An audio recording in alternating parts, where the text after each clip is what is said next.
আমি কিন্তু বাংলাদেশে এখন আর নিরাপদ বোধ করি না। আমি একদমই নিরাপদ বোধ করি না এই কারণেই যে বাংলাদেশের রাজনীতিটাকে এমন একটা জায়গায় সবাই মিলে আমরা সকলেই যার যার জায়গা থেকে নিয়ে গেছি যে কে কার কোন স্বার্থ হাসিলের জন্য আমাকে নাই করে দেবে, এবং দেখা যাবে একটা বিরাট গ্রুপ এটার সুবিধা নিতে পারবে এবং আরেকটা গ্রুপকে বেকায়দায় ফেলা যাবে। সো আমি এদেশে এখন আর নিরাপদ বোধ করি না। আমি বিশ্বাস করি আমার মতোই যারা সাধারণ নাগরিক তারাও যার যার জায়গা থেকে নিরাপদ বোধ করে না। আপনি যদি 5 তারিখে আমরা একটু পেছনের দিকে তাকাই, 5ই অগস্ট শেখ হাসিনা যেই মুহূর্তে পালিয়ে গেল তার পরপরই আমরা দেখলাম কারাগারগুলোর ফটক অটোমেটিক্যালি খুলে গেল। রাজবন্দী, পলিটিক্যাল প্রিজনার থেকে শুরু করে জঙ্গি, সন্ত্রাসী, শীর্ষ সন্ত্রাসী, অমুক নাম তমুক নাম, আমরা মোটামুটি সবাই জানি, নামগুলো আর নাই বলি, সবাই বের হয়ে গেল।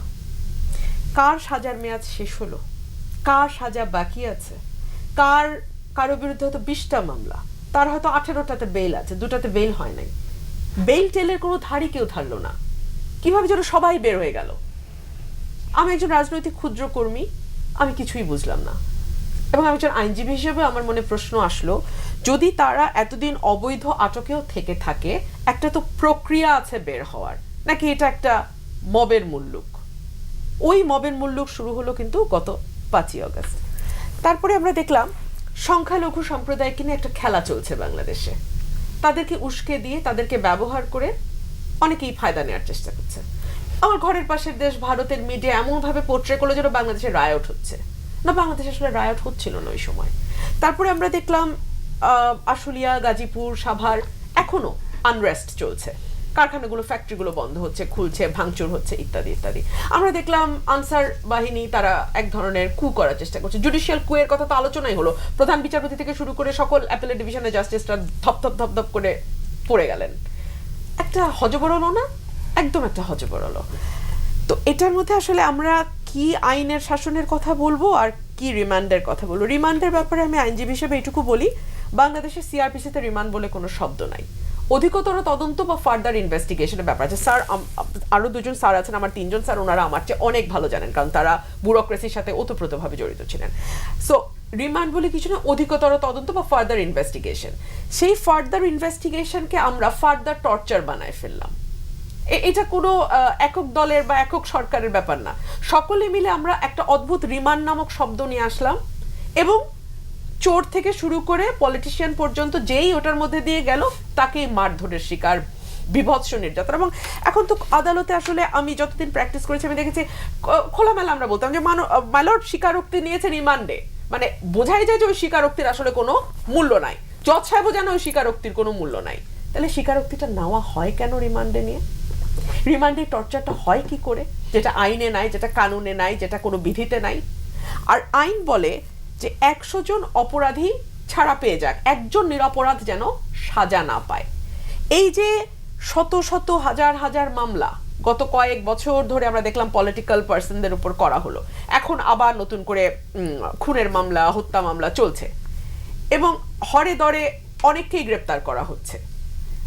এই গ্রেপ্তার আসলে আমি জানি না কতটুকু আইন মেনে, আইন অনুযায়ী করা হচ্ছে, কারণ অনেককে আমরা দেখতে পাচ্ছি বর্ডার ক্রস করার সময় ধরে নিয়ে আসা হচ্ছে, আদালতে তাদেরকে প্রেরণের সময় আইনজীবীরাও তাদের গায়ে ঢিল মারছেন, ডিম ছুটছেন।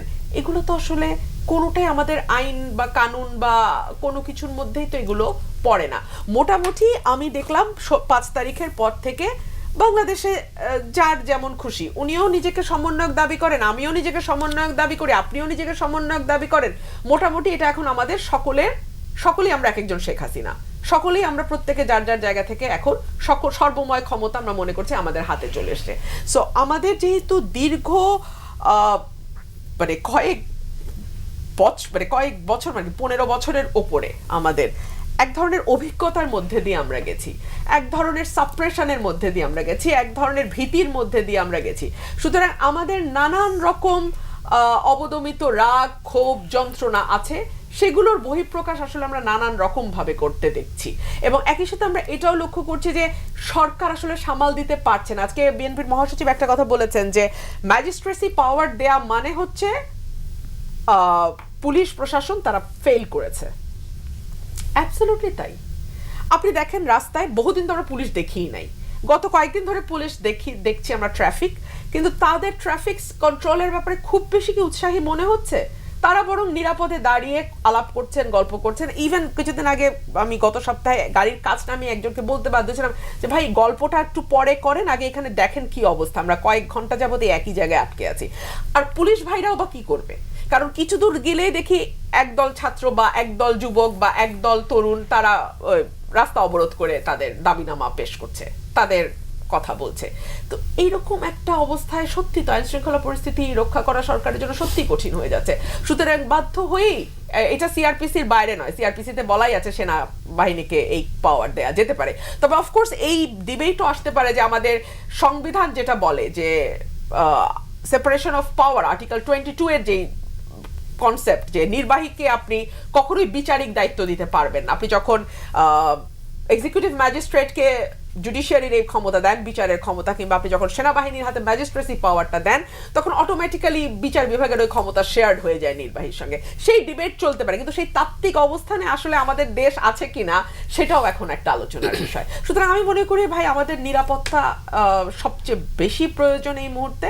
আমাদের নানান রকম ভেস্টেড কোয়ার্টার নানান জায়গায় নানান রকম কিছু করার চেষ্টা করছে, সেই জায়গা থেকে উত্তরণের জন্য 60 দিনের একটা পাওয়ার দেয়া হয়েছে সেনাবাহিনীকে।